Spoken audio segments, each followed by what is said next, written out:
চট্টগ্রামে নির্বাচনী জনসংযোগে বিএনপির প্রার্থীসহ বেশ কয়েকজনের গুলিবিদ্ধের ঘটনায় নষ্ট হচ্ছে নির্বাচনী পরিবেশ। পরাজিত ফ্যাসিস্ট সহ নির্বাচন বানচালে বিশৃঙ্খলা সৃষ্টির সুযোগ নিতে পারে একটি গোষ্ঠী বলে মন্তব্য করেছেন ঢাকা বিশ্ববিদ্যালয়ের রাষ্ট্রবিজ্ঞান বিভাগের অধ্যাপক ডক্টর সাব্বির আহমেদ। এজন্য গোয়েন্দা সংস্থার দায়িত্বে অবহেলা খতিয়ে দেখার দাবি তার। আর পুলিশ বলছে যে কোনো পরিস্থিতি মোকাবেলায় কঠোর অবস্থানে সংস্থাটির সদস্যরা। আরও জানাচ্ছেন জায়েদ রহমান। চট্টগ্রামের চান্দগাঁও চালিতাতলী খন্দকার পাড়ায় বুধবার নির্বাচনী গণসংযোগে অংশ নিতে গেলে গুলিবিদ্ধ হন চট্টগ্রাম ৮ আসনের বিএনপির সম্ভাব্য মনোনীত প্রার্থী এরশাদুল্লাহ সহ ৪ জন। একই দিনে রাউজানের কোয়েপাড়ায় দুর্বৃত্তদের গুলিতে উপজেলা শ্রমিক দল ও সহযোগী সংগঠনের ৫ নেতাকর্মী গুলিবিদ্ধ হন।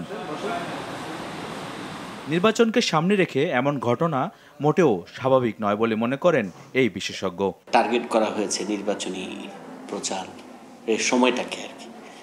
তার মানে কি, এখানে শুধু ইন্টারনাল পলিটিক্যাল পার্টির কোন্দল না, বাইরের যে কোনো জিনিস ব্যক্তিগত কোন্দলও নির্বাচনের সময় একটা ফ্যাক্টর হয়ে যেতে পারে আর কি। অনেকগুলো ট্রিগার পয়েন্ট আছে যে ট্রিগার পয়েন্টগুলোর কারণে কিন্তু আপনার ভায়োলেন্স সেদিকে যেতে পারে।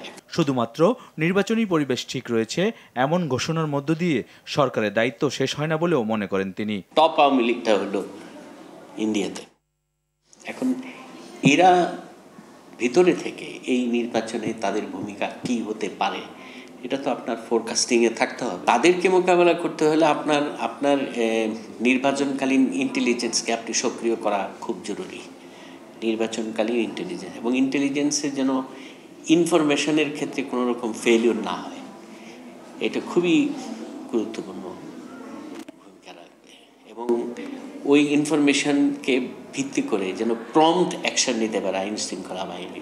পুলিশ বলছে যে কোনো বিশৃঙ্খলা এড়াতে এবং দোষীদের শাস্তির আওতায় আনতে বদ্ধপরিকর তাদের বাহিনী। পুলিশের কাজ আসলে সবসময় হচ্ছে গিয়ে আমরা প্রস্তুত থাকি যে কোনো সময় বিশৃঙ্খলা হতে পারে। যেমন আমরা বলি যে আইন শৃঙ্খলা পরিস্থিতি বর্তমানে ভালো, কিন্তু এটা হঠাৎ করে যে কোনো মুহূর্তে খারাপ হতে পারে। চ্যালেঞ্জ হিসাবে দেখছি এবং এই জন্য আমাদের যা করণীয় আমরা সার্বক্ষণিক মনিটরিং করা এবং গোয়েন্দা নজরদারি বাড়ানো, আমরা সবকিছু কার্যক্রম চলমান আছে। সামনে এ ধরনের ঘটনা বন্ধে সরকারকে আরও বিচক্ষণ হওয়ার তাগিদ বিশেষজ্ঞদের। জাহিদ রহমান, RTV, ঢাকা।